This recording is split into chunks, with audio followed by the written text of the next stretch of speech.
جیسے انسان میچور ہوتا رہتا ہے اس میں خاموشی کا عنصر بڑھتا چلا جاتا ہے، یہاں تک کہ بالکل خاموش، کوئی ضرورت کی بات ہوگی تو کرے گا، چپ بیٹھا رہے گا، اسی میں اس کو سکون ملتا ہے۔ ہم نے بڑے بڑے علماء دیکھے ہیں، اپنے مشائخ کو دیکھا ہے، مفتی رشید احمد صاحب رحمہ اللہ کی میں اکثر مثال دیتا ہوں، ان کی آدھے گھنٹے کی مجلس ہوتی تھی، جب وہ مجلس میں آ کے بیٹھتے تو بسا اوقات پوری مجلس میں خاموش رہتے۔ بھئی ایک ٹائم دیا ہوا تھا انہوں نے اپنے مریدوں کو آدھے گھنٹے کا کہ اس میں ملاقات کے لیے آنا چاہو تو آ سکتے ہو، اور علماء کو تو وہ علماء اور طلباء جا کے بیٹھتے تھے ان کے آفس میں بیٹھنے سے پہلے اے سی چلا دیا جاتا تھا اور اس میں اسپرے کیا جاتا تھا خوشبو کے وہ بڑے عاشق تھے، خوشبو کے بغیر جہاں خوشبو نہیں ہوتی تھی تو ان کو وہاں بدبو آتی تھی، ٹھیک ہے نا، بہت مہنگی خوشبوئیں استعمال کرتے تھے۔ تو وہ آدھا گھنٹہ انہوں نے طلباء کو دیا ہوا تھا، تو آتے نیچے آ کے بیٹھ کے سب کو ایک نظر دیکھتے، تھوڑا سا مسکراتے، اس کے بعد چپ، کیونکہ کوئی بات ذہن میں نہیں آ رہی کرنے کی تو چپ بیٹھے، ہم بھی چپ، ہم بھی یہ نہیں کہ اور بھائی سنائیں خیریت حضرت آج صبح ناشتے میں کیا کھایا آپ نے، بھائی کرنا چاہو تو کچھ بھی بولتے رہو، اور کیا کھایا آپ نے ناشتے میں، اور امی ٹھیک ہیں، اور بھائی کیا ہو گیا منگنی باتیں ہو گئی، خواتین یہی کر رہی ہوتی ہیں نا باتیں، میت میں بھی باتیں کرتی ہیں کسی کی میت ہو جائے نا، اب وہاں بھی پوچھ رہی ہوں گی بہن اس دوپٹے کی کیا قیمت ہے، روتے روتے پوچھ رہی ہوں گی ہائے ہائے منع کے ابا دنیا سے چلے گئے، اللہ مغفرت فرمائے، بہن یہ دوپٹہ کہاں سے لیا تھا تم نے، وہ پھر روتے روتے ہائے منع کے ابا بہت اچھے تھے، بولٹن مارکیٹ سے خریدا تھا میں نے تو پھر وہ روتے روتے کہیں گے ہائے ہائے اللہ مغفرت کرے ان کے آپ کے میاں کی، بہت جوانی میں چلے گئے، ذرا سستا مل جاتا ہے بولٹن مارکیٹ میں، صحیح کیا آپ نے، وہاں سے حیدری سے لے لیتی تو قریب پڑ جاتا ذرا سا، تو ان کی باتیں رکتی نہیں، ہمارے حضرت آگے بیٹھتے تھے چپ، ہم بھی چپ اور حضرت بھی چپ، اس لیے کہ کوئی اہم بات آئی نہیں رہی، جب تک کوئی اہم نہیں ہے تو پوچھنی نہیں ہے۔ اب یہ کیا کہ آپ نے ناشتے میں کیا کھایا، فلانا کیا کھایا، یا تو دیکھو کوئی بیٹھا ہی گپ شپ کے لیے ہو، دوست احباب کی محفل بعض دفعہ ہوتی ہی گپ شپ کے لیے، وہ تو محفل سجائی ہی گپ شپ کے لیے گئے ہیں نا، اس میں تو ٹھیک ہے۔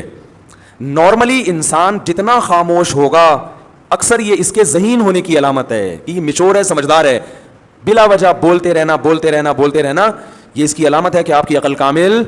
نہیں ہے۔ سمجھ رہے ہیں کہ نہیں سمجھ رہے ہیں؟ تو ہاں بعض دفعہ انسان کو محبت کے اظہار کے لیے بولنا پڑتا ہے، جیسے بعض خاموش مزاج لوگ جب گھر میں جاتے ہیں تو اتنے میچور ہو چکے ہوتے ہیں، بیوی سے بھی بات نہیں کر رہے ہوتے، وہ اب وہ آفس سے آئے کیونکہ گریڈ بہت 20ویں گریڈ کے آفیسر ہیں، تو وہ آفس میں جیسا ان کا روب ہوتا ہے چپ بیٹھے رہتے ہیں، تو گھر آ کے بھی چپ۔ ہمارے ایک جاننے والے تھے وہ ایسے ہی کرتے تھے، ان کے بچے بھی ان سے بیزار آ گئے تھے اپنے ابا سے، بیگم بھی بیزار آ گئیں، وہ آفس سے گھر آتے ہیں، آٹومیٹک ان کا ایک سسٹم تھا نا روبوٹ کی طرح، اس وقت صاحب آفس سے گھر آئیں گے تو جیسے ہی گھر آئیں گے دروازہ پہلے سے کھلا ہوا ہونا چاہیے، وہ جائیں گے اپنے خاص روم میں بیٹھیں گے، ان کی بیگم ان کے لیے روبوٹ کی طرح چائے پیش کر دیں گی، وہ چائے پئیں گے، بات کچھ نہیں، سلام دعا بھی نہیں کرتے تھے وہ، بیگم صاحبہ چائے پیش کریں گی، چائے پئیں گے، آرام کریں گے تھوڑی دیر، اس کے بعد اپنا جو بھی ورک ہے کوئی فون پہ بات چیت کی، اور پھر ٹائم پہ اپنا سو گئے، صبح اٹھے چلے گئے۔ اچھا بچوں کے ساتھ آتے ہی بچوں کو تھوڑی سی جیب خرچی دے دی، چپ، باتیں نہیں، چپ، جیب خرچی پکڑائی نکل لیے، تو یہ تکبر ہے۔ اس خاموشی کو کہیں آپ یہ نہ سمجھے کہ ماشاءاللہ بہت سمجھدار ہیں، مفتی صاحب نے کہا تھا کہ جو ذہین لوگ ہوتے ہیں وہ باتیں نہیں کرتے، چپ رہتے ہیں، تو بھائی جہاں بولنے کا موقع ہو وہاں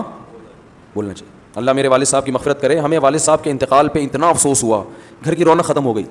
کیونکہ جب وہ آتے تھے بات چیت کرتے تھے، لطیفے جو میں اکثر بیان میں سناتا ہوں والد صاحب سے سنے ہوئے ہم نے، تو گھر میں جب آپ جائیں تو بیوی بچوں کے ساتھ گپ شپ لگائیں، یہ گپ شپ محبت کے اظہار کے لیے ہوتی ہے، اس میں کوئی وجہ نہیں ہوتی۔ ویسے جب بات چیت کریں نا تو آفس میں ریزرو رہا کریں، بلا وجہ بات چیت چپ کر کے بیٹھو، بھائی یہاں کام کی بات ہے تو کرو، نہیں تو پہلی گلی سے نکلو۔ اب جیسے مجھ سے بھی کوئی ملنے کے لیے آئے، کوئی کام کی بات ہے تو مجھے بھی میں کہتا ہوں بھائی اس کام کی بات کو فوکس کرو، ایران توران نہ جاؤ۔ فون میں نے ریسیو کر لیا کسی کا، وہ ایران توران شروع کر دیتے ہیں، بھائی جو آپ کا مسئلہ ہے اسے آپ پوچھیں، اگر پھر بھی وہ ادھر ادھر طول دیتا ہے تو میں لائن کاٹ دیتا ہوں کہ ہم اب گپ شپ کے لیے آپ سے ہم نے بات نہیں کی ہے، گپ شپ کیا ہے تو پھر دوستی ہے، تو پھر چلو وہ ہائی وے پہ چلتے ہیں، وہاں بیٹھ کے وہ بنوائیں گے انشاءاللہ، اور پھر گپے بھی لگائیں گے، سمجھ رہے ہیں نا؟ تو اس میں بعض لوگوں کی عادت ہوتی ہے وہ فری ہو جاتے ہیں، اور میں نے یہ چیز بھی نوٹ کی ہے بہت معذرت کہ خواتین کے جب فون آتے ہیں تو وہ بات کو طول دیتی ہیں، ٹو دا پوائنٹ بات نہیں کرتی، بہت لمبی۔ مرد کا جب فون آتا ہے تو وہ مختصر بات کرتے ہیں، وجہ اس کی یہی ہے کہ خواتین کو بات سمیٹنا نہیں آتی ہے، سوائے ان خواتین کے جو میرا بیان سن رہی ہیں، کیونکہ پھر نیگیٹو کمنٹس بہت آتے ہیں، تو ان خواتین کے علاوہ کی بات کر رہا ہوں، طول دیتی ہیں۔ قرآن میں آتا ہے نا وَمَن يُنَشَّأُ فِي الْحِلْيَةِ وَهُوَ فِي الْخِصَامِ